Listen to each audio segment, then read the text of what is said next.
il vit une romance stable et épanouissante depuis tellement d'années qu'on pourrait imaginer Bichinté Lizarazu n'être l'homme que d'une femme.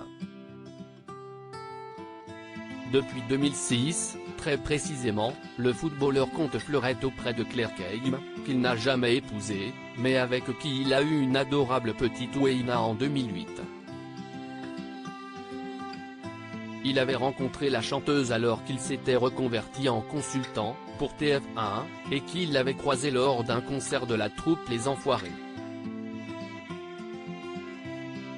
Difficile à croire, mais Claire Keim, que l'on retrouve ce soir dans la mini-série Vise le cœur sur TF1, n'est pas le premier amour de Bichinté Lizarazu. En réalité, le sportif est devenu, très tôt, un grand séducteur, peut-être à son insu. Et si est ainsi qu'il a essuyé une première déception au lycée, en classe de seconde, puis qu'il a vécu une seconde histoire, passionnée, avec une certaine Stéphanie, rencontrée à Bordeaux. J'avais 16 ans, elle en avait 15, racontait-il dans les pages du magazine Téléstar. Si est ma première longue histoire d'amour.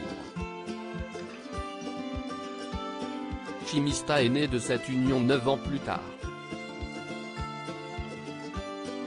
Si est la plus belle chose qui me soit arrivée. Mais la vie a eu rapidement raison de notre couple. Nous étions jeunes et sans doute, tout simplement, pas faits l'un pour l'autre. Le divorce des parents est souvent une chose difficile à digérer, pour un enfant. Pour autant, Chimista Sen est sorti comme un chef, il est resté très proche de son papa et vit désormais en Amérique, à New York. Il n'a heureusement pas mal vécu cette séparation, poursuivait son papa. Si est une décision toujours difficile à accepter pour un enfant, surtout lorsque son père vit à des milliers de kilomètres du foyer supposé familial. Cet éloignement avec lui a été pour moi une grande source de tristesse et de culpabilité. Malgré ce passage difficile, nous avons réussi à lui donner un bon équilibre.